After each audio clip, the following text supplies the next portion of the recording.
Merci Guylaine, merci Françoise, bonsoir à tous et bienvenue dans Complément d'enquête. 2 mois après les attentats de Paris, la France et l'Europe sont toujours sous la menace. Qui sont ces djihadistes? Comment riposter au terrorisme? C'est le thème de ce 291e numéro de Complément d'enquête. Parmi les tireurs, derrière sa Kalachnikov, ce Français, Erzen. Il ne souhaite pas montrer son visage par peur de représailles sur sa famille en France. Nous ne sommes là que depuis 20 minutes et déjà 2 hommes sont touchés par des éclats. Mais plus grave, Erzen, le Français, va être atteint par une balle dans l'épaule. Espèce de pute là.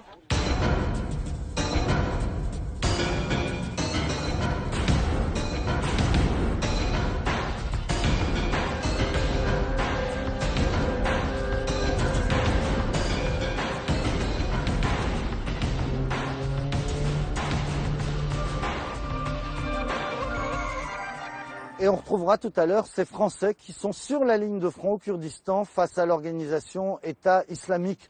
On va aussi se rendre en Belgique, le pays d'Europe qui compte la plus forte concentration de jeunes djihadistes de retour de Syrie. Pour parler de tout ça, nous sommes venus ici, à Dammartin, au nord de Paris. C'est là que s'est terminé le parcours sanglant des frères Kouachi, dont nous allons vous raconter ce soir la véritable histoire. 48 heures après la tuerie de Charlie Hebdo, ils ont été abattus par le GIGN sur ce parking, alors qu'ils sortaient les armes à la main de cette imprimerie où ils avaient retenu pendant plus d'1 heure le patron Michel Catalano. Pour la première fois ce soir, il va nous raconter ce terrible face-à-face. Dans les fauteuils rouges, on va aussi recevoir un terroriste repenti, condamné pour sa participation aux attentats de 1995 à Paris. Il veut aujourd'hui s'adresser à ceux qui ont la tentation de partir en Syrie pour leur dire « n'y allez pas ». Mais donc d'abord le reportage, l'histoire secrète des frères Kouachi. C'est une enquête de Romain Verlet, Raphaël Durosel et Olivier Broutin. Dammartin en Goële. Après 2 jours de traque, leur cavale s'est achevée ici, à 30 km de Paris, dans cette imprimerie. Les tueurs de Charlie Hebdo y resteront 8 heures avant d'être abattus par le GIGN. Un assaut dont les traces sont intactes. Depuis 2 mois, rien n'a bougé.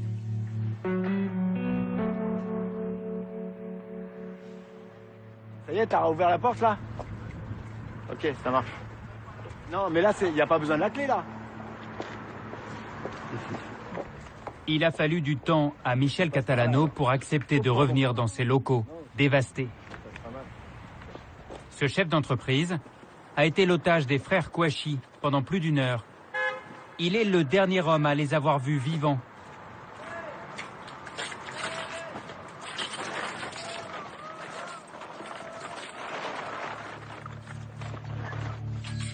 Il va nous raconter un huis clos oppressant et nous livrer un témoignage précieux sur les motivations des terroristes. Vous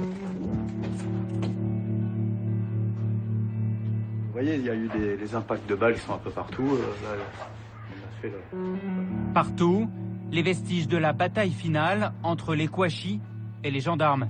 C'était le 9 janvier dernier.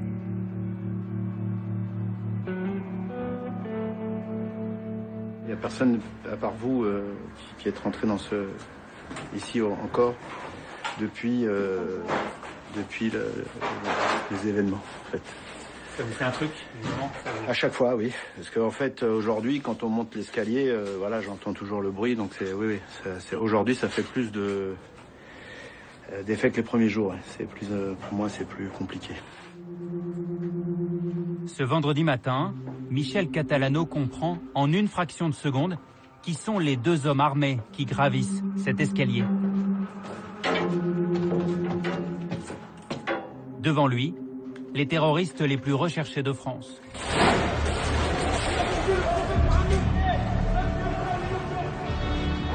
Face à l'imprimeur, Saïd Kouachi, 34 ans, et son petit frère Chérif, 32 ans.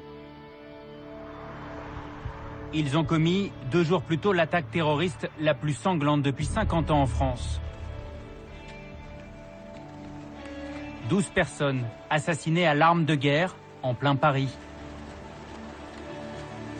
Dessinateur à Charlie Hebdo, journaliste, policier, tombé sous les balles des frères tueurs.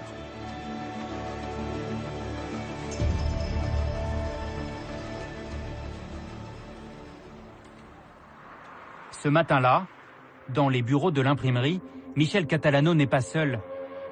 Avec lui, son graphiste Lilian. Pour lui laisser le temps de se cacher, ici ma machine à café, il y a encore des traces des impacts de balles. Le patron propose aux 2 terroristes un café. Lilian a tout juste le temps de se réfugier dans la cuisine. J'étais dans un meuble, sous un évier, un meuble avec 2 portes battantes devant. Il faut imaginer quelque chose qui fait 70 cm par 90 cm, après avec environ 50 cm de profondeur. Et si on fait un mouvement, d'un côté la porte s'ouvre et de l'autre côté ça tape dans le mur. Donc on fait pas de mouvement. Lilian ne verra jamais les frères tueurs, il les entendra. Car de l'autre côté du mur, il y a le bureau de M. Catalano, qui entame alors une discussion avec Saïd, le grand frère. Pour moi, le plus vieux était le leader, c'est sûr, puisque c'est lui qui s'est présenté déjà. Je suis à Al-Qaïda au Yémen, donc pour moi c'était lui le leader, c'est lui qui dirigeait les choses. Et le plus jeune, lui, avait été jusqu'au fond quand même, pour regarder dans les bureaux, et il était revenu vers moi en me demandant s'il y avait quelqu'un, si j'étais seul. Et je lui ai répondu bien sûr, oui, je suis tout seul. J'ai cru à ce moment-là que que c'était pas réel, que j'allais mourir aussi. Ça fait partie des choses qui m'ont un peu étonné, c'est quand ils m'ont dit rentrez dans votre bureau et appelez les gendarmes. Et ça m'a déstabilisé parce que c'est ce que je voulais faire quelques minutes avant qu'ils soient là, et là ils me demandent de le faire. Donc, mais après ils m'ont expliqué, ils m'ont dit voilà, on voulait en découdre dans les bois et finalement ça se terminera chez vous, quoi. Et j'ai donc appelé en disant je suis Michel Catalano, gérant de la CTD Adam Martin Goël, je suis pris en otage. De quoi ont-ils parlé pendant les 80 minutes qui ont suivi? Michel Catalano a du mal à répondre. Souvenir confus ou difficulté à tout raconter. Mais il n'a rien oublié de ce tandem meurtrier. Ils étaient tout le temps ensemble, tout le temps l'un à côté de l'autre, proches, très proches. Le plus jeune était un peu plus nerveux. Je sentais qu'il était un peu plus nerveux tout le temps et plus admiratif de son frère, dans le sens où il était toujours derrière lui, il écoutait ce qu'il disait sans cesse et jamais il le contredisait en fait. Lorsque la toute première voiture de gendarmerie arrive devant l'imprimerie, Saïd l'aîné sort le premier et tire sur les forces de l'ordre. Juste derrière, collé à lui, Chérif. L'aîné des Kouachi est touché, il se réfugie dans le bâtiment, choqué, presque perdu. J'ai entendu quelqu'un qui tombait, et ensuite j'ai entendu de nouveau ses pas dans l'escalier qui remontaient, et qui disait « Monsieur, vous êtes où? Monsieur, vous êtes où ?» J'ai dit « Vous inquiétez pas, je suis là. » Ça restera toujours quelque chose que je comprends pas, c'est qu'effectivement je leur dis « Ne vous inquiétez pas. » Et c'est vrai que quand ils sont rentrés à ce moment-là, je sens un danger. Et le plus jeune dit la balle est ressortie, et comme j'ai vu qu'il y avait du sang, je lui ai dit je peux vous soigner, je suis secouriste en fait. Ça m'a, je pense, sauvé la vie. C'est là que j'ai soigné. L'imprimeur s'y reprend à 3 fois pour faire un pansement au cou de Saïd Kouachi, installé sur cette chaise. 2 mois après la scène, là non plus, rien n'a bougé. Le patron profite alors de l'état de faiblesse du frère aîné et convainc les 2 terroristes de le laisser sortir. Derrière lui, il laisse la boule au ventre, son salarié toujours caché dans la cuisine. Dehors, 600 gendarmes encerclent le bâtiment. Ils vont attendre 8 heures avant d'intervenir.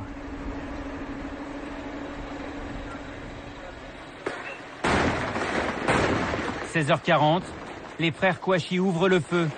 Les forces d'élite ripostent et donnent l'assaut.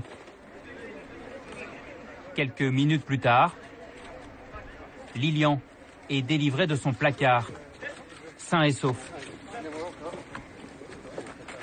Il voulait mourir en martyr, il gise sur ce parking. Saïd Kouachi touché à 7 reprises, son frère atteint par 13 balles. Fin de parcours pour 2 frères, unis par un pacte de sang.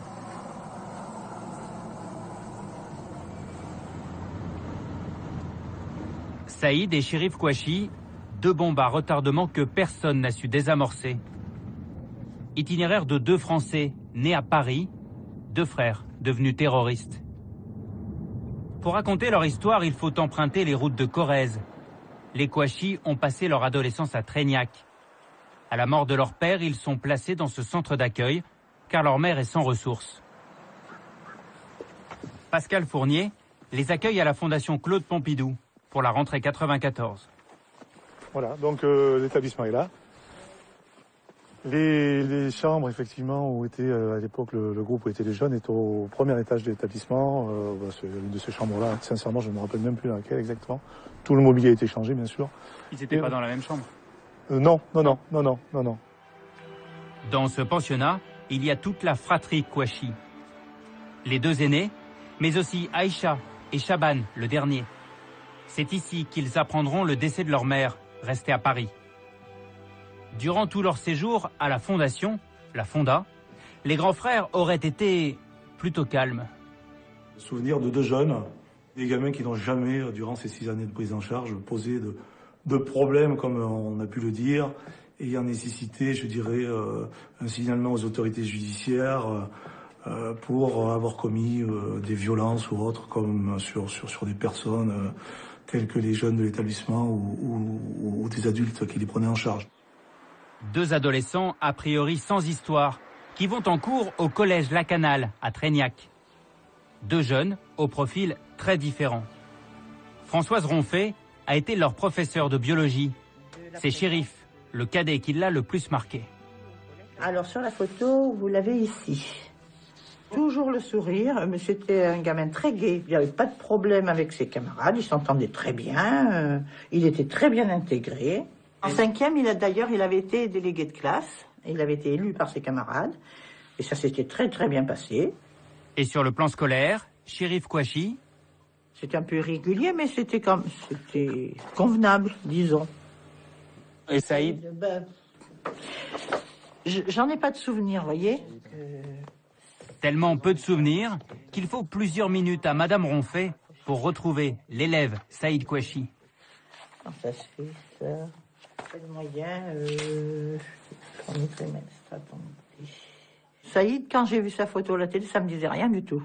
Il a fallu que je feuillette mon cahier. Ah ben oui, le frère, en effet, je l'avais eu, mais rien. Je pense qu'il était assez fermé, assez introverti.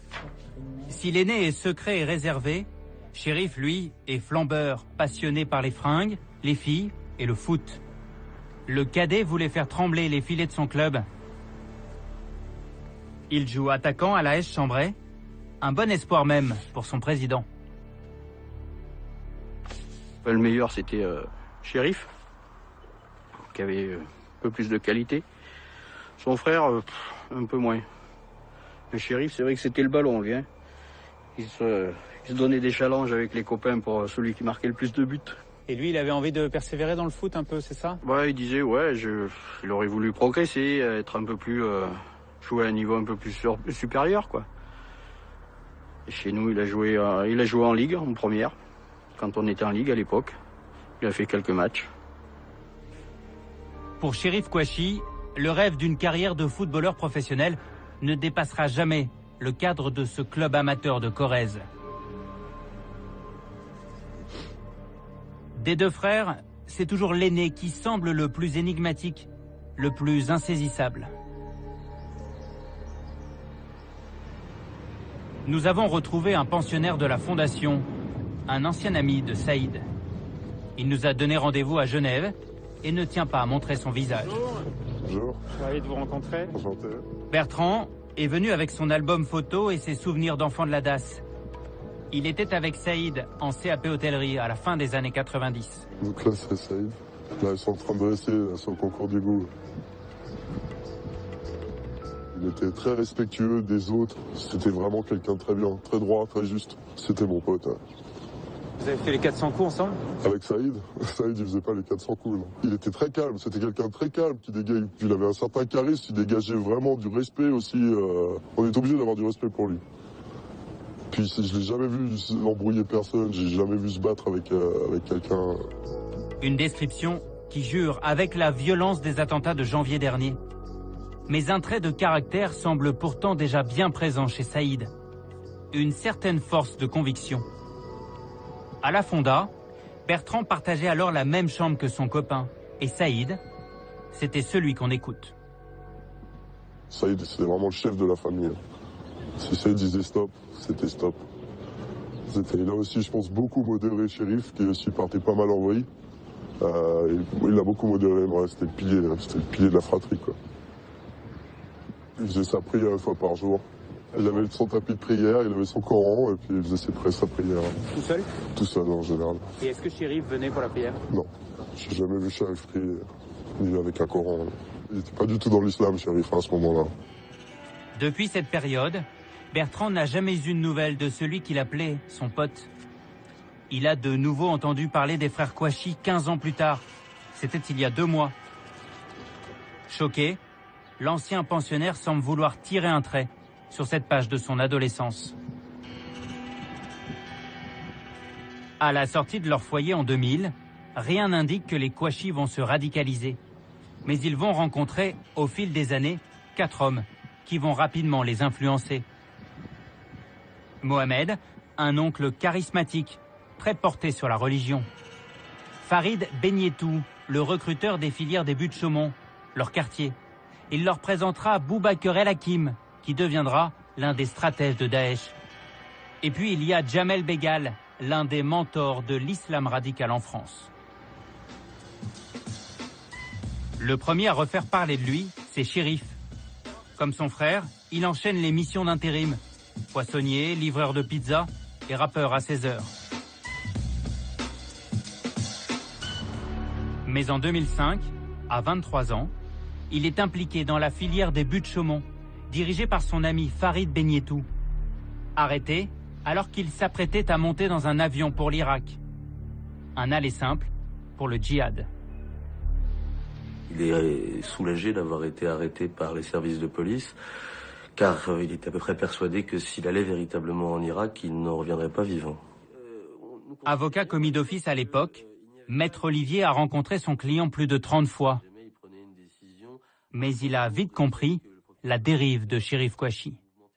Vous êtes quelqu'un qui est en rupture de ban, sans famille, sans réel projet, qui cherche un peu un sens à sa vie, et vous rentrez dans un groupe qui vous donne l'impression que vous intégrez une nouvelle famille. On vous embrigade, on vous coupe de l'extérieur, et ensuite, pour ne pas perdre ce qui est devenu l'alpha et l'oméga de votre vie quotidienne, eh bien, vous êtes obligé d'en passer par les desiderata de ceux qui organisent ce groupe. Cette spirale de l'intégrisme religieux, il n'en sortira jamais. Passé par la case Fleury-Mérogis, où il fait 1 an et demi de détention préventive, il va se radicaliser plus encore, au contact cette fois de Jamel Begal, maintes fois condamné pour terrorisme. À la sortie de son procès en 2008, Chérif Kouachi vient au devant des caméras, avec un discours étrange. C'est un truc à vous dire, hein. Tout ça, c'est toute pièce, c'est tout. Nous, on est des jeunes de cité, c'est tout, on s'enflamme, on parle comme ça, mais il n'y a rien de plus, c'est tout. Mais il n'y a rien, on veut rien faire, on n'est pas... Il y a un peu d'intention, on veut nous faire croire des trucs, mais bon, c'est pas grave. On verra par la suite et j'espère que ça va être bénéfique. Comment celui qui semblait avoir peur de mourir en Irak va-t-il devenir, avec son frère, un assassin de sang-froid? Peut-être en décidant de rejoindre un islam particulièrement violent, la branche la plus radicale du salafisme. Dans ce qu'on appelle le mouvement salafiste, il y a les takfiris. C'est un mouvement qui donc prône un islam des plus radicales et qui prône, en attendant de pouvoir être en situation de prendre le pouvoir, de se fondre dans la masse.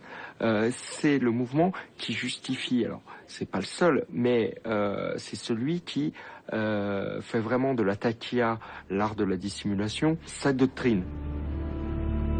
Passer inaperçu, se dissimuler. Une règle que le grand frère Saïd va appliquer à la lettre. Le plus discret des deux, celui qui n'a jamais eu affaire à la justice, est venu s'installer à Reims il y a 2 ans, dans le quartier Croix-Rouge. Il occupe ce logement social avec sa femme et son tout jeune fils. Chômeur, il espérait faire une formation de plombier. Une vie sans histoire. Salabiar, figure du quartier, connaît chaque immeuble, chaque habitant. Moi, quand je passe ici, j'ouvre l'immeuble et je le vois passer pour prendre sa voiture et c'est là que je le vois. Et des fois, il dit bonjour et des fois, il répond pas. Pour lui, Saïd Kouachi ne faisait pas vraiment partie du quartier. Quelqu'un de passage. Bismillah. Chaque jour, il venait dans cette salle de prière située à seulement 100 mètres de chez lui.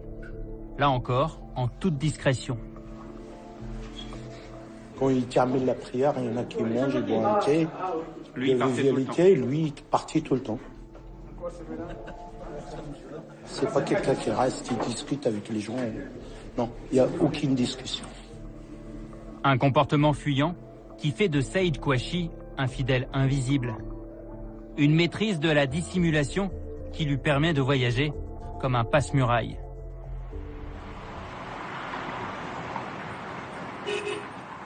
Clandestinement cette fois, l'aîné des Kouachi se serait rendu à plusieurs reprises au Yémen. Nous avons retrouvé sa trace dans ce pays en proie à la guerre civile depuis des années. Le Yémen est devenu un des bastions les plus actifs d'Al-Qaïda. L'organisation accueille des volontaires pour le djihad, venus du monde entier. Saïd était étudiant ici, dans cet institut où l'on apprend l'arabe. C'était en 2011, avant la chute du président Saleh. Ici, il se faisait appeler Daniel. Ahmad a visiblement très bien connu cet étudiant français avec un prénom occidental. On le voyait dans le quartier. Il venait souvent au café, fumer avec nous. Il nous rendait même visite à la maison. Et après 2011, on ne l'a plus jamais revu. Pour nous, il était comme un simple touriste au Yémen. Un touriste qui avait ses habitudes dans une résidence universitaire de Sanaa. Mais l'immeuble accueillait trop de fondamentalistes au goût des autorités. Le lieu a depuis été transformé en bureau de police.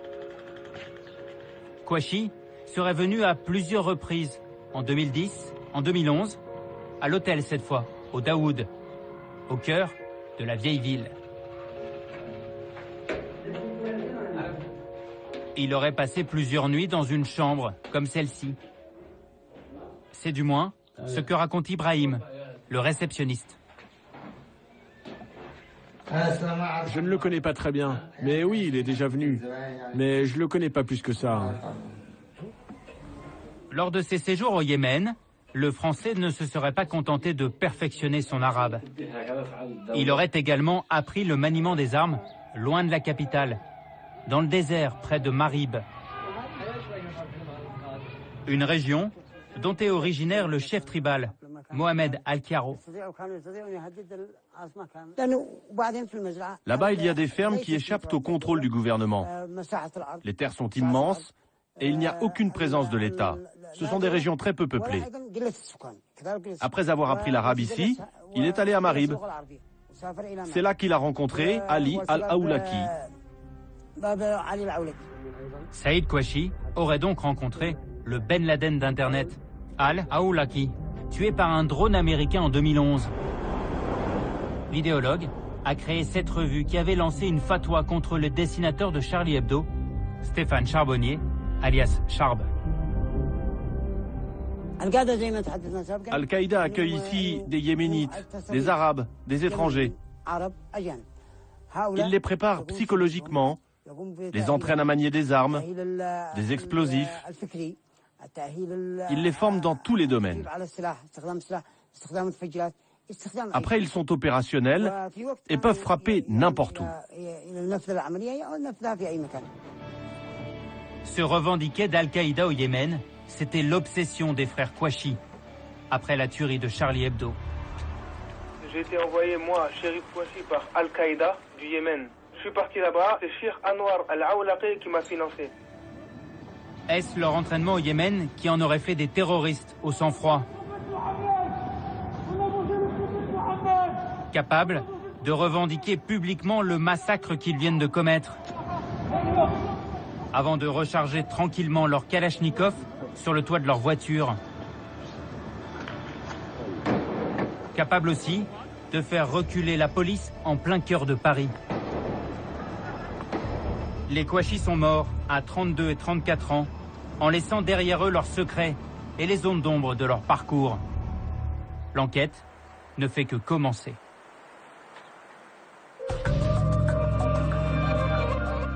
Et voilà pour ce reportage exceptionnel signé Romain Verlet et Raphaël Durosel sur le parcours donc des frères Kouachi. Et bonsoir Michel Catalano. Bonsoir. Merci de nous accueillir ici dans votre imprimerie qui porte encore les traces de ce qui s'est passé ici il y a 2 mois. Ça par exemple c'est le gros trou qu'a fait le GIGN pour entrer. Oui, c'est ça. Ce trou ici et puis de l'autre côté, plusieurs endroits pour pénétrer à l'intérieur de l'entreprise. Oui. Et tout s'est donc passé ici. Votre prise d'otage, celle de votre employé Lilian, c'était là au premier étage. Au premier étage, oui. Alors il était 8h25 ce 9 janvier. Qu'est-ce qui se passe? En fait, on est en train de boire le café, de commencer à boire le café avec Lilian. On discute comme tous les matins un petit peu, on plaisante. Et on attendait un fournisseur. J'étais en train d'expliquer à Lilian que j'allais voir le fournisseur et ensuite j'allais partir avec Stéphane, mon chef d'atelier, pour faire une pause d'un panneau de signalétique. Et le téléphone sonne et en fait, quand on sonne à la porte, le téléphone sonne en même temps. Et donc je dis à Lilian, ouvre, ça doit être le fournisseur. Et en fait, à ce moment-là, je me suis dirigé vers la vitrine et je me suis penché pour voir ce qui se passait. Et j'ai vu mon chef d'atelier qui était avec la voiture et j'ai vu quelqu'un penché sur lui avec une lance-roquette et une Kalachnikov. Et sur le moment, j'ai eu un moment d'étonnement et comme il parlait...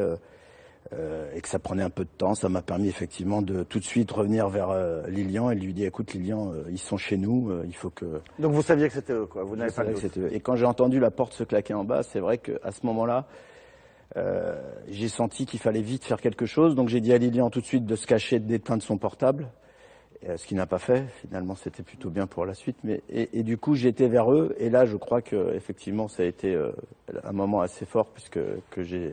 aujourd'hui encore du mal parce que là évidemment pour moi j'allais on sent que c'est encore difficile à raconter. C'est encore difficile. Mais ça c'est un moment important malgré tout parce que c'est la prise de contact, quoi. Il faut tout de suite établir le contact avec ces 2 hommes. C'est ça, c'est-à-dire que quand je vais sur eux, pour moi ça va se terminer là en fait, hein. Donc je pense pas à une prise de contact, je pense plus à essayer de laisser le plus de temps possible à Lilian pour qu'il puisse se cacher, se dissimuler, enfin voilà, c'est ce que j'ai fait. Vous dites, je vais sans doute mourir à ce moment-là.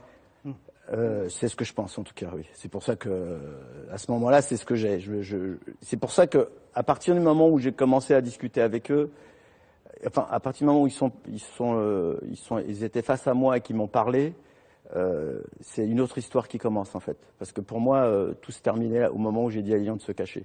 Et après, c'est vrai que la seule chose qui m'a préoccupé tout le long du moment que j'ai pu passer avec eux, c'était de gagner du temps, tout le temps. C'était de gagner du temps, de pouvoir discuter tout le temps. J'ai tout le temps parlé, en fait. Et alors, 1h10 en tout, hein, de conversation avec ces 2 hommes traqués. Vous parliez de quoi? De tout. En fait, on a parlé ensemble. Au départ, ils m'ont dit qu'ils étaient donc d'Al-Qaïda au Yémen, que les États leur en voulaient, que c'est les États qui tuaient les gens et qu'eux, ils étaient plutôt dans un esprit combatif. Mais en fait, ils m'ont dit aussi qu'ils avaient ils avaient été à l'école dans le 94. À certains moments, ils ont vu aussi que j'avais des pin-up des années 50 qui étaient sur un présentoir. Et ils m'ont dit ça, vous voyez, c'est ce blasphème. Et il y a un moment dans cette discussion où j'ai perdu en fait les mots, puisque je me souviens d'un message comme Michel Onfray, je me rappelle pas ce qu'il voulait dire, et j'ai compris avec le travail que j'ai fait avec mon psychologue que pendant qu'il me parlait, le plus jeune est parti au fond du couloir.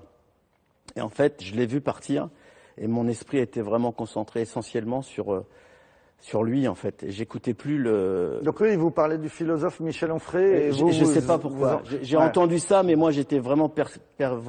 Ils vous ont pas parlé de la tuerie à Charlie Hebdo? Non. Ils avaient commis 2 jours avant, et vous les avez pas entraînés sur en fait, j'ai essayé tout au long du moment, enfin tout au long de l'heure que j'ai passé, l'heure 10 que j'ai passé avec eux, j'ai essayé tout le temps de d'éviter les sujets qui pourraient les énerver en fait, parce que je voulais surtout rester le plus calme possible. À un moment, il vous demande est-ce que vous êtes juif?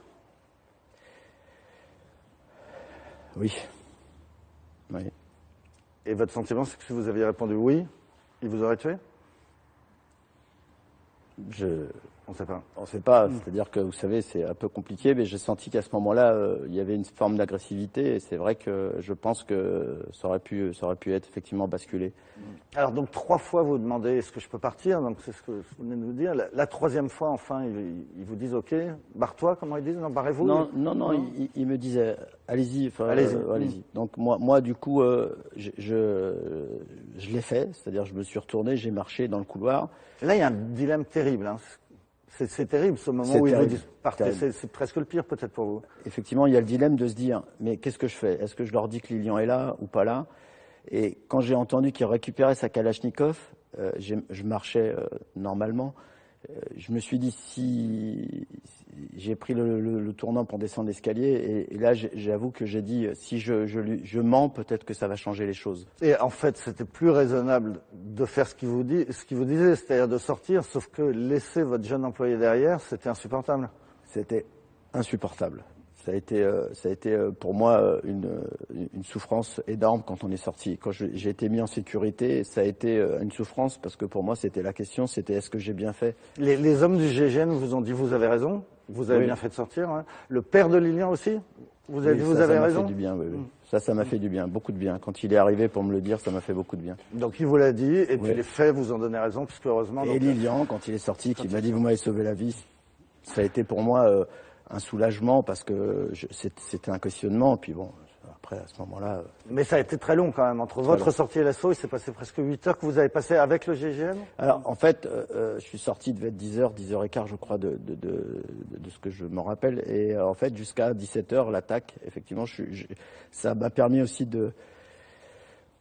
que le temps passe plus vite. C'est-à-dire que j'ai participé à ce que vous voyez là, c'est-à-dire éventuellement à faire un descriptif précis de mes locaux, des endroits où on peut effectivement intervenir. Donc ça m'a occupé tout le temps. Et donc j'étais en présence et j'étais actif. Parce que moi, ce qui est difficile dans ces cas précis, c'est de ne pas être actif, de ne pas agir. Et donc finalement, il y a l'assaut, il rentre par là, vous êtes dehors et la fin, bon, on la connaît. 2 mois après, vous en êtes où? On voit, hein, ça n'a toujours pas pu reprendre cette imprimerie. Voilà, en fait, c'est quand même très difficile. 2 mois après, on est encore effectivement en train de là, on commence à la nettoyer. Je vais essayer aujourd'hui, parce que c'est aussi quelque chose qui me permet d'avancer. Je pense que j'ai besoin effectivement que l'entreprise redémarre pour moi, pour mes employés, pour ma famille, pour tout le monde. On a besoin de se rassurer parce que ça aussi, je dois le dire, pour moi, il y a évidemment cette journée. Et cette journée, j'aurais donné mon bâtiment, bien entendu, sans problème pour sauver la vie de Lilian, même un deuxième s'il fallait. Mais le traumatisme du chef d'entreprise que je suis, de voir son outil de travail de 15 ans détruit, c'est aussi quelque chose de compliqué. Et les gérants d'entreprise ou les gens qui se battent tous les jours dans leur entreprise comprennent ce que je veux dire. C'est-à-dire qu'un sinistre, c'est toujours une difficulté et une angoisse. Et là, c'est 15 ans de vie qui sont détruites et qui... voilà. Et donc c'est vrai que sur le moment, c'est pas important. L'important, c'est la vie. Je suis ici pour vous en parler, donc je pense que c'est évident que c'est ça qui est le plus important. Mais il faut quand même aussi que les gens qui travaillent dans l'entreprise aient un salaire, il faut qu'on puisse vivre. Merci beaucoup, Michel Catalono, de nous avoir raconté tout ça ce soir. On souhaite une inauguration le plus vite possible avec François Hollande qui a promis de revenir. Merci de nous avoir reçus. On va voir maintenant que 6 jours seulement après ce qui s'est passé ici, bien, la Belgique a connu un événement du même type, l'assaut par les forces de l'ordre d'une maison à Verviers où s'étaient réfugiés 2 jeunes djihadistes de retour de Syrie. La Belgique compte 300 à 400 jeunes qui sont partis faire la guerre en Syrie. C'est énorme pour ce petit pays. On va voir que face à cette menace, la Belgique apporte des réponses différentes des nôtres. Pas d'incarcération systématique de ceux qui rentrent, une politique de déradicalisation, mais aussi parfois la force. On regarde ce reportage, puis on se retrouve avec un terroriste repenti pour en parler. État d'alerte au Belgistan, c'est une enquête de Romain Boutilly, Benjamin Poulain et Vincent Gobert.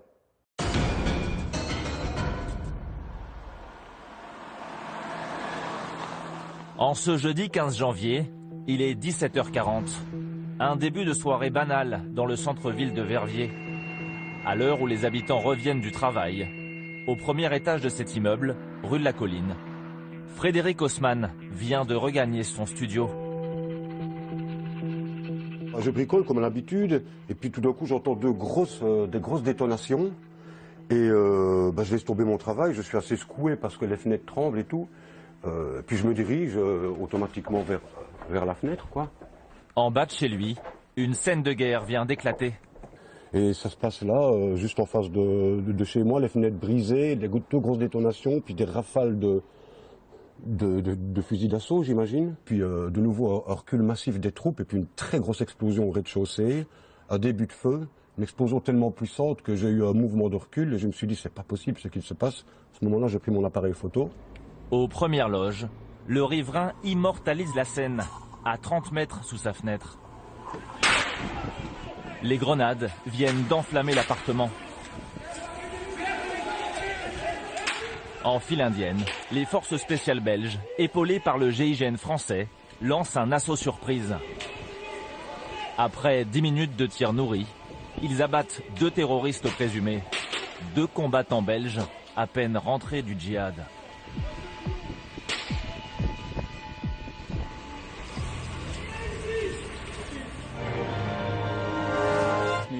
En quelques minutes, la vidéo amateur va faire la une des médias. 7 jours après Charlie, le monde tremble à nouveau. La police en est sûre. La cellule de Verviers planifiait l'attaque d'un commissariat.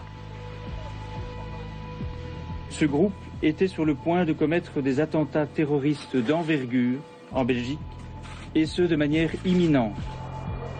La Belgique peut souffler. Le scénario catastrophe qu'elle redoutait a été évité.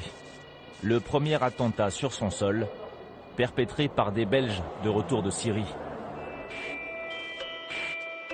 Sonné, le royaume se réveille après un long sommeil. Longtemps, les Belges ont misé sur une politique de tolérance religieuse, beaucoup plus souple qu'en France. Jusqu'ici, ce petit pays de 12 millions d'habitants se croyait à l'abri du danger. Mais depuis quelques mois, une dure réalité les rattrape. Celle de ses compatriotes menaçant de frapper leur propre pays. Depuis 2012, nos voisins belges ont vu partir 440 jeunes au djihad. Alors comment le premier pourvoyeur de djihadistes en Europe se prépare-t-il au retour de ses combattants? Ici, on les appelle les revenants, et face à eux, le pays paraît bien démuni.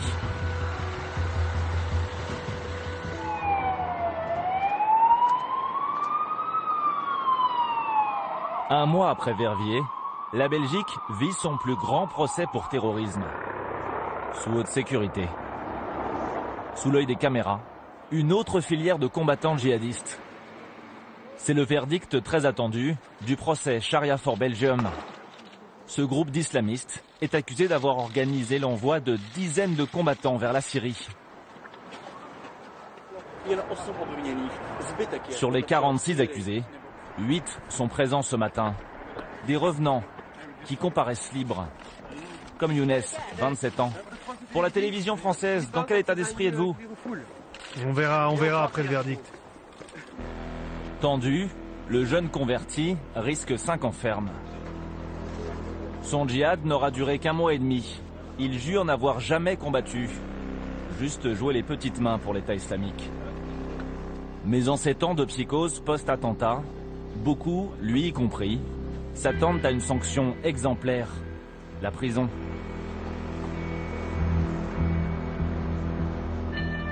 Après 2 heures d'audience, un verdict surprenant. Une peine très sévère, 12 ans ferme pour le principal recruteur, Fouad Belkacem, et seulement 3 ans avec sursis pour les petites mains comme Younes. Un verdict à l'image de l'approche belge. Là où la France privilégie la répression, ici, la justice donne une seconde chance à ses revenants. Comment vous vous sentez, Younes? Je me sens bien, je me sens soulagé.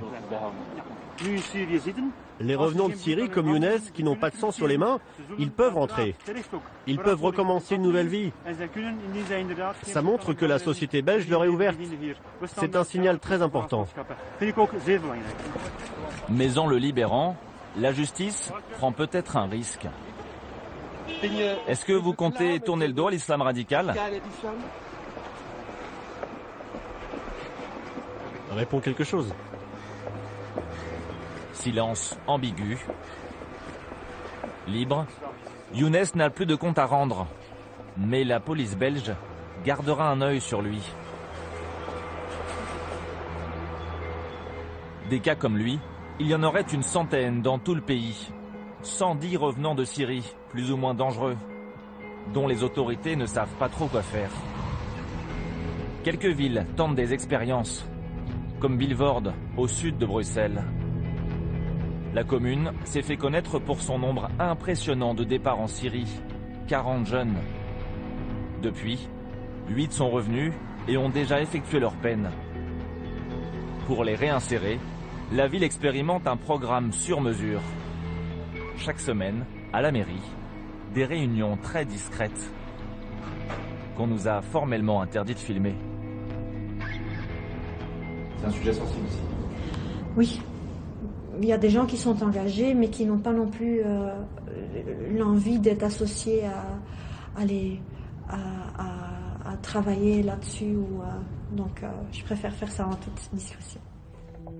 Ces gens discrets, ce sont des parents de djihadistes, venus parler avec des éducateurs, des représentants de la mosquée ou des policiers. Dans ce réseau, chacun dans son domaine, ira dialoguer avec des revenants de Syrie. Bonjour. Du travail d'équipe, disent-ils. On a aidé pour un cas, mais si on le demande pour un autre, on est prêt à aider aussi. Mission compliquée? C'est un travail cas par cas, bien sûr. On peut pas tous les revenants ont des idées de faire quelque chose ici en Europe. Il y en a qui sont revenus, qui se sont repentis et qui veulent reprendre la bonne voie. Une tâche délicate, car aucun revenant n'a le même profil. Certains sont traumatisés, d'autres réfractaires à tout contact. Quelques-uns sont demandeurs de conseils. À Vilvoorde, c'est le job à plein temps de Jessica Sors, fonctionnaire chargée de la déradicalisation. La philosophie des Belges, ne surtout pas stigmatiser ces revenants du djihad, qu'on appelle ici des returnees. Par exemple, une question d'un des returnees, c'est qu'il a un petit-fils qui va aller à l'école en septembre. Une des questions qu'il avait pour la ville, c'est comment est-ce que je peux communiquer à l'école ce que j'ai fait dans le passé. Parce que, bon, avec tous les médias, à un moment donné, ils vont savoir. Donc, est-ce que vous ne pouvez pas m'aider dans cette communication avec l'école pour que mon fils ne sera pas la victime de ce que j'ai fait dans le passé? D'autres revenants commencent même à être associés au programme mis en place par la mairie. C'est une idée du directeur de la mosquée. Voilà, donc ici c'est la salle de prière. Sa méthode, rassembler ici des jeunes tentés par le djihad en Syrie et demander à un revenant de raconter son histoire. Ils ont quand même vécu une certaine expérience. Hein, et pourquoi il était radical ou pourquoi il était près du radicalisme et qu'est-ce qu'il a le cheminement qui l'a amené à se radicaliser. Donc ça, il connaît. Hein. Alors il peut facilement expliquer à l'autre ce qu'il ne doit pas faire. Depuis 8 mois, Vilvoorde est l'une des rares villes belges à avoir stoppé net les départs vers la Syrie. Ça n'a pas l'air comme ça, mais cette démarche expérimentale suscite la curiosité jusqu'aux États-Unis. Le bourgmestre de Vilvoorde, Hans Bondt... Durant notre tournage, le maire de Vilvoorde a été convié par Barack Obama à la Maison-Blanche pour intervenir lors d'un sommet sur la sécurité et l'extrémisme. Chez nous, les clubs de sport, la mosquée, les assistantes sociales, tout le monde est mobilisé. Nous devons aussi agir dans nos villes, dans nos quartiers. Une méthode douce qui ne convainc pas tout le monde en Belgique. Trop angélique, pas assez adaptée à la violence des djihadistes belges. Car ce que les Belges retiennent, ce sont surtout ces images de propagande, ces vidéos macabres où des combattants se mettent en scène aux côtés de cadavres. Ces vidéos où certains promettent de revenir pour mettre le pays à feu et à sang.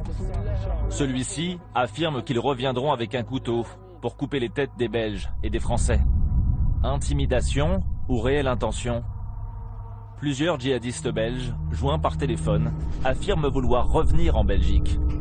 Ils se vantent d'être capables d'organiser des attentats. Tu m'entends, tu me vois bien? Celui-ci, dont nous avons retranscrit les propos, prétend être formé pour déjouer les surveillances des renseignements. Et jamais vous ne serez en sécurité. Sachez juste que vous aurez beau dormir, il y a des frères qui se cachent partout dans le monde.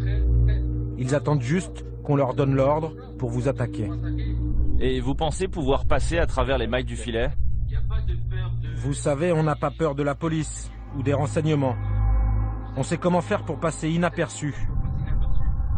Les frontières sont grandes. Moi-même, dans ma tête, j'ai un plan.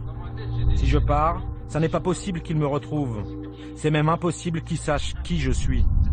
Les frontières, c'est du gruyère.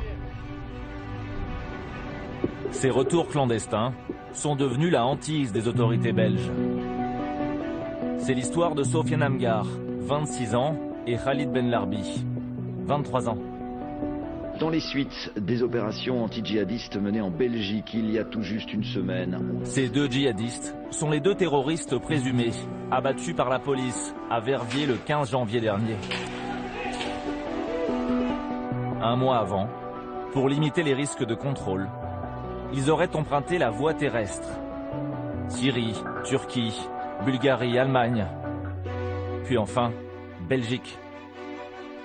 Là, ils se terrent et ne préviennent pas leurs proches, certainement sur écoute. Utilisant plusieurs lignes téléphoniques sous différents pseudos, ils reprennent contact avec des islamistes locaux. Très vite, leurs conversations sont repérées. Au journal Le Soir, le journaliste Marc Meddepenningen a eu accès à l'enquête et aux écoutes téléphoniques. Les écoutes effectuées au sein même de l'appartement révèlent que les deux occupants qui demeurent inconnus, on ne sait pas qui c'est, sont extrêmement nerveux. On les entend parler d'armes françaises, de la Kalachnikov française notamment. On les entend qui jouent avec la culasse de ces armes. Ils semblent nerveux. On s'aperçoit qu'ils se réveillent par exemple la nuit parce qu'ils s'inquiètent d'une filature possible, de la présence d'observateurs. Pour la police, tout indique que depuis leur planque, Sofiane Amghar et Khalid Ben Larbi préparent un attentat. Un échange téléphonique confirme leurs soupçons. Si les flics interviennent, il faut tirer direct et tu te jettes par la fenêtre. Les keufs, pan, pan, pan. C'est à partir de cette écoute que la police déduit qu'un attentat contre un commissariat est imminent. La suite, on la connaît. Le 15 janvier, à 17h40, les forces spéciales belges interviennent et tuent les deux djihadistes. Mais on l'apprendra un peu plus tard, la police a peut-être agi un peu vite. Aucun projet concret n'a pu être identifié. C'est de la déduction policière sur base d'écoutes faisant état de la possession d'armes, parlant de flics de manière très peu amène. Le Premier ministre belge, Charles Michel, sera contraint quelque part de reconnaître 2-3 jours plus tard que de menaces précises et concrètes, il n'en existait pas. Un troisième complice, qui a survécu à l'attaque, affirme qu'il n'y a pas eu de sommation et que les suspects n'ont pas fait usage de leurs armes. C'est une première dans ce pays d'habitude réputé pour sa méthode douce. Pris de court par cette nouvelle menace djihadiste, les autorités auraient-elles agi dans la panique? C'est l'avis d'un parent des deux hommes tués dans l'assaut, qui ne veut pas être reconnu. Ils sont revenus en Belgique, pays de droit, pays de justice, et pour en tirer un maximum d'informations, on aurait dû les arrêter et pas les exécuter. Ce qui pose question, c'est que, est-ce que c'était la seule solution? Est-ce que l'exécution était la seule solution? Si on a pris le temps de les écouter, on aurait pu prendre le temps de les arrêter. Pourquoi la police n'a pas fait ça alors? sur le coup de la psychose. Et je pense que ça a eu lieu pour 2 raisons. C'est que les événements qui sont arrivés en France ont choqué tout le monde par la violence. Le policier abattu à terre. Le fait est que ça a été filmé, que ça a choqué probablement les familles des policiers et les politiques. Suite à l'assaut de Verviers, une information judiciaire a été ouverte. La justice devra déterminer si les règles d'intervention policière ont été respectées.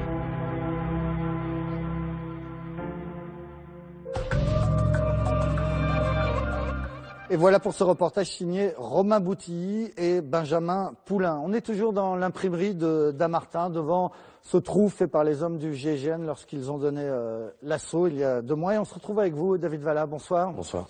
Je vous présente, vous avez été djihadiste, vous avez grandi près de Lyon, vous êtes converti assez jeune à l'islam, vous êtes ensuite parti en Bosnie, puis en Afghanistan, dans les camps d'entraînement d'Al-Qaïda. Vous êtes revenu ensuite en France. Vous avez été en contact avec les hommes du GIA, les Algériens qui préparaient les attentats de 1995 à Paris. Vous avez été condamné à 6 ans de prison pour le soutien que vous leur avez apporté. Et puis, après la prison, vous avez refait votre vie. Aujourd'hui, vous êtes à Lyon, vous travaillez, vous êtes commercial, chargé d'affaires. Voilà pour votre parcours. Ces jeunes qui ont la tentation de partir en Syrie aujourd'hui, vous avez envie de leur dire quoi? De ne pas y aller. Ce que l'on vend dans les vidéos de propagande de Daesh, c'est du rêve. L'élan romanesque, qui peut être porté par la foi en termes d'enthousiasme au sens étymologique du terme, je peux comprendre qu'il soit emporté par un élan divin, entre guillemets, de rétablissement de la justice, du retour de l'ordre, de la protection des civils. Mais une fois sur place, c'est la réalité qui prend le relais. Et la réalité, c'est quoi alors? C'est la violence pure. C'est le choc total. Il faut être prêt. Alors, il y a 3 options qui vous attendent dans ce cas-là. Soit vous vous radicalisez pour rester déterminé, soit vous rentrez, soit vous devenez fou. Soit les 3. Soit les 3. Parce qu'il faut leur raconter ce que c'est que la guerre. Vous l'avez connue en Bosnie, vous l'avez connue en Afghanistan. La guerre, c'est quoi? La guerre, c'est la faim, le froid, la peur, le manque de sommeil, la violence, la trahison, le handicap, la prison, l'exaction commise contre des civils. Il faut qu'ils comprennent qu'il n'y a rien de glorieux dans la guerre. Jamais. Il n'y a rien de glorieux dans la guerre. Vous, ce que vous leur dites, c'est là-bas, tu vas voir des horreurs et tu les oublieras jamais? Exactement. Il faut qu'ils comprennent que chaque scène, chaque minute qu'ils vivront sur place sera un bagage qu'ils devront trimballer à vie. Il n'y a nulle part où le poser. C'est très compliqué de revenir à une vie normale après avoir été dans cette ambiance-là. Vous-même, vous en êtes sorti comment de tout ça? La lecture. Si vous me permettez l'expression, je suis passé en mode rafale sur la lecture. Je lisais tout ce qui relevait de la philosophie, de la politique, la géographie, l'histoire, la biologie, la physique. En cellule? Vous lisiez cellule, toute la journée? Alors, j'avais atteint le cap de 2 livres par jour à une époque. Alors, je dis pas que j'ai tout compris et tout retenu de ce que j'ai lu, mais ça a très certainement participé à mon changement de vision du monde. Et en sortant de prison, comment ça se passe? Le travail. Il a fallu que je travaille, il a fallu que je m'occupe. Et j'ai découvert cette vertu dans le travail qui consiste à se réunir tous, quelles que soient nos convictions, quelles que soient nos origines, autour d'un projet commun. Et donc ce qui est important là pour les jeunes qui rentrent de Syrie, donc généralement en ce moment en France on les incarcère, ce qui va être important, ça va être la sortie? Ça va être la sortie. Il faut les accompagner à la sortie? Je pense qu'on ne peut pas faire l'économie de les accompagner. À mon sens, le vrai curseur est celui de la citoyenneté. Plus nous arriverons à les réconcilier avec ce sentiment d'appartenance à la citoyenneté, et plus ce sera facile de le réintégrer dans notre nation. À mon sens, nous avons tout pour pouvoir le faire. Merci beaucoup, David Vallat, pour ce témoignage important, sans doute. On va maintenant vous faire découvrir ceux qui partent non pas faire le djihad, mais ceux qui partent combattre les djihadistes. Ça se passe au Kurdistan. Il y a là-bas une ligne de front qui fait 1500 km de long. D'un côté, les hommes de l'organisation État islamique, et puis de l'autre, des Kurdes qui défendent leur territoire. Et parmi eux, il y a des Anglais, des Allemands, des Français, généralement d'origine kurde. Ils sont plombiers à Montélimar ou bien carreleurs à Nantes, et ils sont au front. Des Français face au drapeau noir. C'est un reportage d'Yvan Martinet, Yann Moine et Xavier Pupérou. Plus que quelques kilomètres avant la zone de combat. Devant nous, les soldats de l'armée kurde, ultime rempart face à Daesh. Ils viennent prendre la relève dans l'un des bastions les plus stratégiques de cette guerre, au bout de cette route, aux portes de Sinjar, au sommet de cette colline.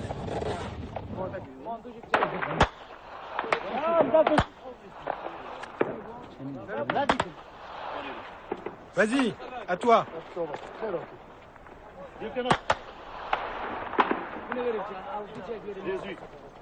Dis-moi, leur balle arrive d'où, là? Là-bas. Il y a un bâtiment rouge. Ils tirent depuis cet immeuble. Ça fait comme une tour, tu verras. Et ils sont derrière la colline aussi? Oui, oui, aussi.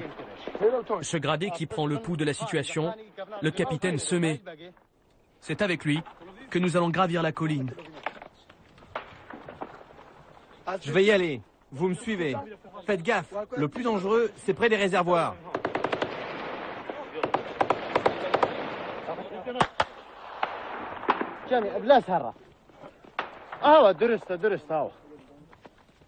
Une centaine de mètres à parcourir, à découvert, sous la mitraille de l'État islamique. En haut, dans la casemate, des douilles et des ordures tapissent le sol. Les soldats finissent leur garde de 24 heures. Ça sent l'urine, ça sent la mort. En 3 jours, 6 hommes sont tombés. Le dernier, quelques heures plus tôt. Les trous, là, c'est des balles qui l'ont atteint.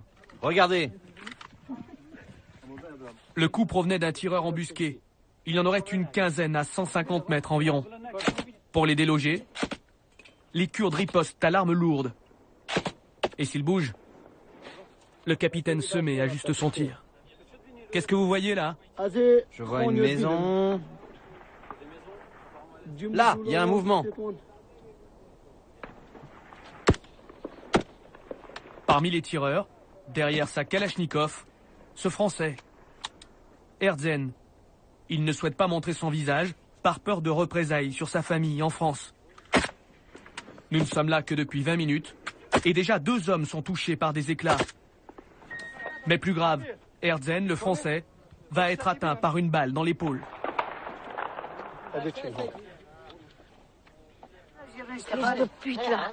Erzen vient de Montélimar. Il y est plombier.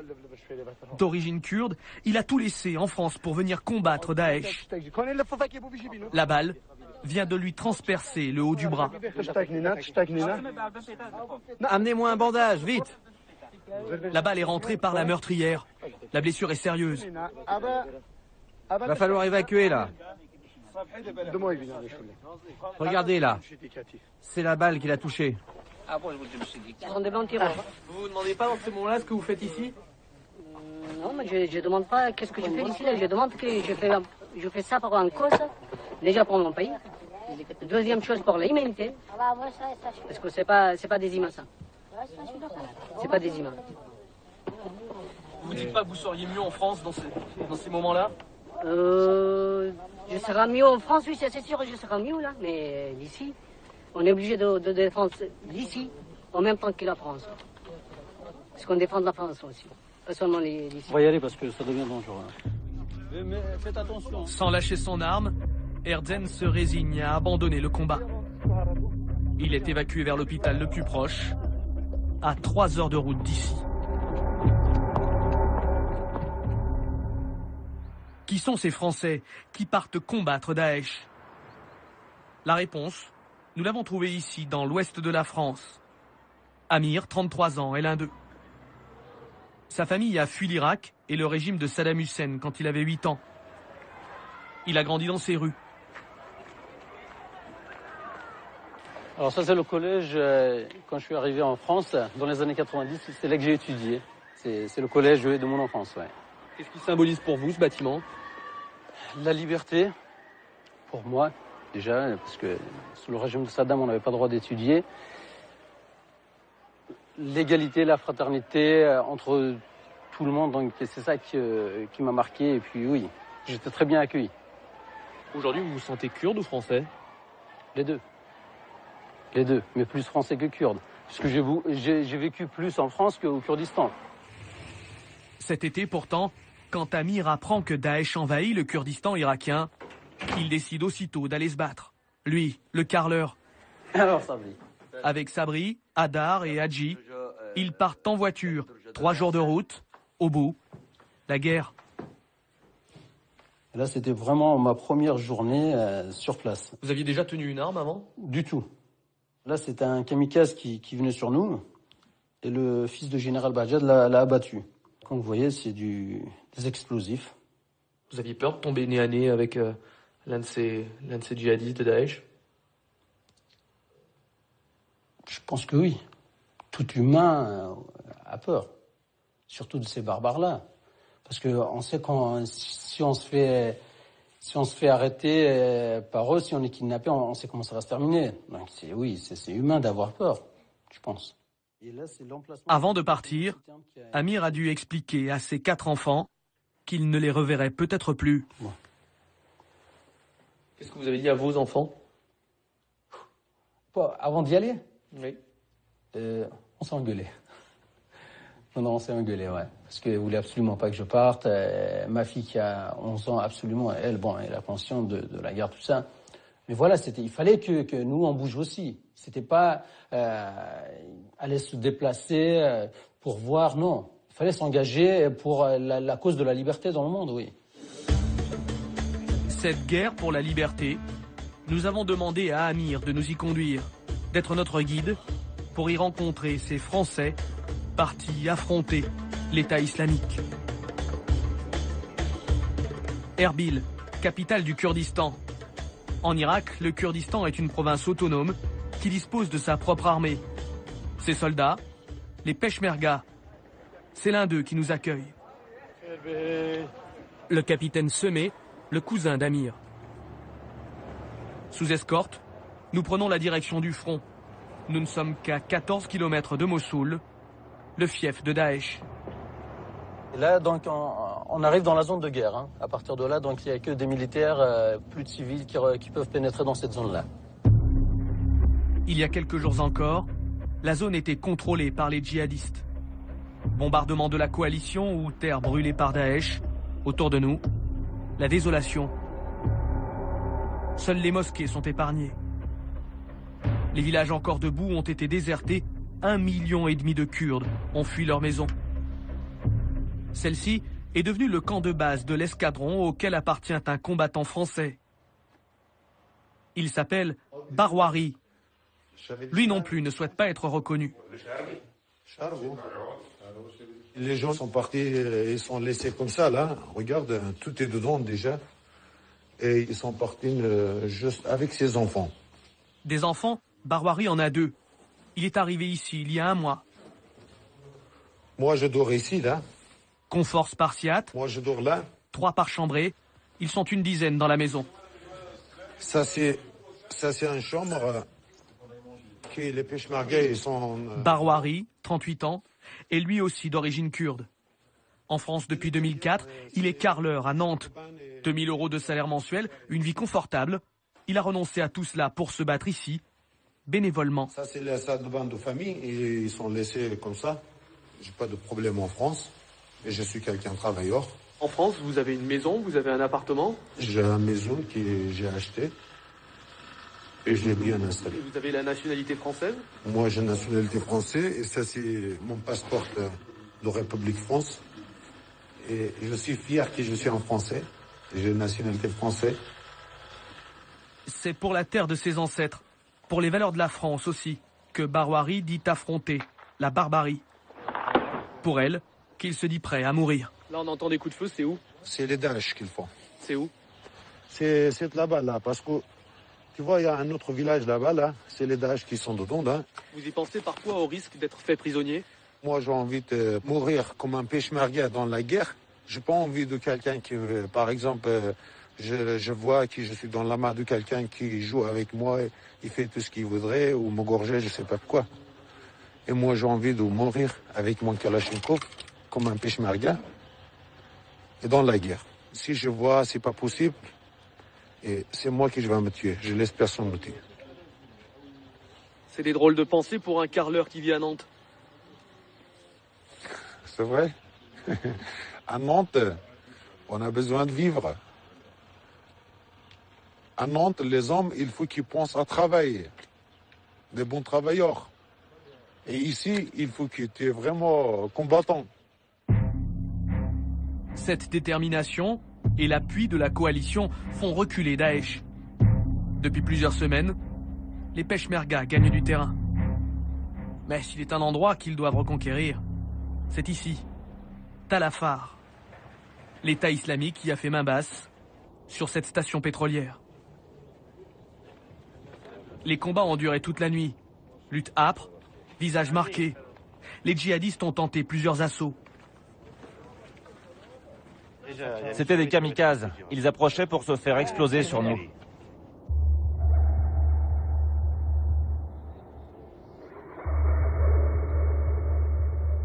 D'autres auraient trouvé refuge dans cette école. Là-bas, c'est Daesh. Ils s'y cachent depuis hier soir. Ces djihadistes neutralisés, les Peshmerga pourront alors avancer vers les puits de pétrole, tenter de reprendre le contrôle du site. C'est ce qu'espère Amir. Les puits de pétrole qui sont là, ça appartient aux Kurdes. Pour eux, s'ils vendent ça, ils vont acheter des armes lourdes pour nous combattre, pour reprendre du terrain. Et ça nous appartient à nous. Donc pourquoi pas défendre et reprendre le terrain pour leur couper un peu de ressources, on va dire. En attendant de reprendre les puits de pétrole, la veille, les Peshmerga ont fait une drôle de prise de guerre. Cette pelleteuse que les djihadistes avaient eux-mêmes blindée.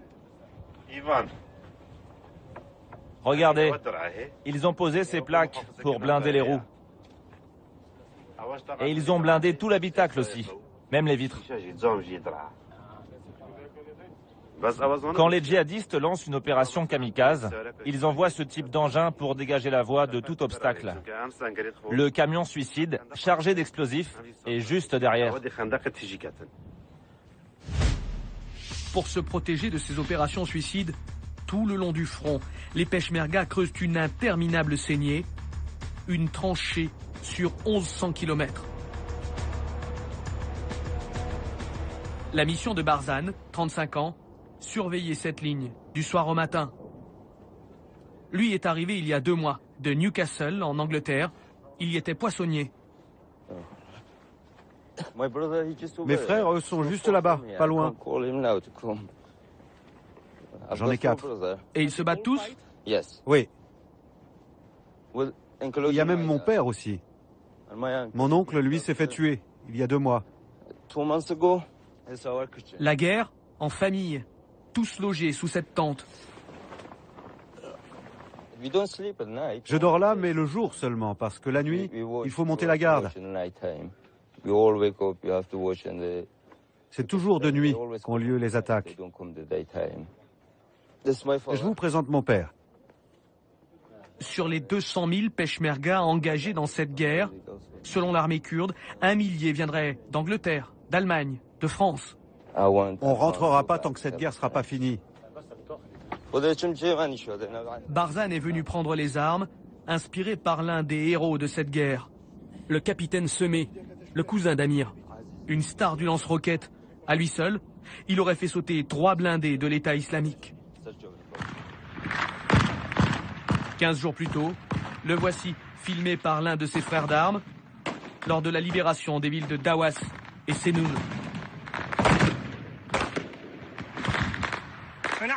Regarde Semé, là-bas, là-bas. C'est leur drapeau, Semé. Le drapeau noir de l'État islamique coiffait cette école. Les djihadistes en avaient fait leur QG. Les derniers combats de cette bataille vont se dérouler sur ce toit. On a pu reprendre ce point d'où ils nous tiraient dessus. Ici, il y avait leur drapeau. C'est moi qui l'ai décroché. Semé est musulman. Alors pour lui, cette prise de guerre, c'est tout un symbole.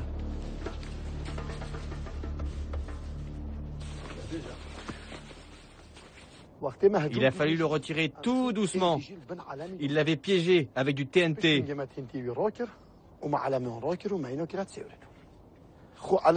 Ces gens ont tout faux, jusque sur leur drapeau. Regardez, ils ont écrit « Dieu est le prophète de Mahomet », alors que c'est l'inverse. Ils trahissent la parole du Coran. Dans ces combats, les morts ennemis faits dans les rues restent dans les rues. En guise de funérailles, une pelleteuse a mal enseveli ce djihadiste. Qu'on ne me dise pas que ce sont des musulmans. Ils ne sont pas humains. Ils ont tué trop d'innocents. Nous, au moins, on respecte leurs cadavres. Pas comme eux, qui traînent les corps derrière des voitures, qui les brûlent ou qui les exhibent. Duhok, à 2 heures de là. 200 000 habitants, kurdes, musulmans modérés pour la plupart. Une ville paisible, loin des combats. C'est ici qu'est hébergé Erdzen, le combattant français blessé à l'épaule. Bonjour. Bonjour. Comment ça va? Ça va et toi, tu vas bien? Bien. Ça va, ça va. Et la blessure? Ça va, c'est super bien. Entrez, entrez. Erdzen avait des éclats de balles dans le bras. Il a dû être opéré. Il est à présent logé chez son frère. Demain, il reprendra l'avion pour la France. Ça vous fait mal au cœur de devoir abandonner le combat? D'un côté oui, de l'autre côté non, je suis content aussi, là, je vais voir mes enfants. Ça fait 7 mois que je les ai pas vus. J'ai envie d'aller le voir, et la France aussi, ça me manque. Pendant ces 7 mois au feu, Erdzen a souvent fait parler son arme. Dans la confusion des fusillades, il dit ne pas savoir s'il a donné la mort. Si vous avez tué, si c'est le cas, je serai content. Je serai content, j'ai enlevé un sauvage sur cette terre. Ces gens qui quittent la France pour combattre aux côtés de Daesh, qu'est-ce que vous avez à leur dire? Je vais leur dire, s'ils sont en train de penser, ils défendent la religion musulmane, au contraire, ils détruire cette religion. Et s'ils pensent qu'il sera martyr, il va manger avec la prophète, comme eux ils leur dirent, ça aussi, ça n'existe pas. Ils vont pourrir dans un vallée ou dans une maison qu'ils met des bombes. Leur corps, il va pourrir dans cet endroit-là. Il n'y aura ni paradis, ni rien du tout. Erdzen passera 1 mois en France, le temps de se requinquer, de penser à autre chose, pour mieux revenir et reprendre sa guerre. Et voilà pour ce reportage sur le front d'Yvan Martinet et Yann Moine sur ce combat des Kurdes et en particulier de ces Français d'origine kurde face à l'État islamique. Ce qu'on peut ajouter, c'est que la France est tout de même présente dans cette région de 2 façons, avec les Rafales qui bombardent en partant généralement du porte-avions Charles de Gaulle et puis avec des forces spéciales françaises qui arment et forment ces militants kurdes. Voilà ce qu'on voulait vous dire ce soir dans cette émission exceptionnelle 2 mois après les attentats qu'on a pu réaliser donc d'ici, de Damartin, là où s'est achevé le parcours des frères Kouachi. Grâce à vous, Michel Catalano. Merci encore de nous avoir accueillis. Un mot peut-être pour tous ceux qui vous ont aidé depuis 2 mois?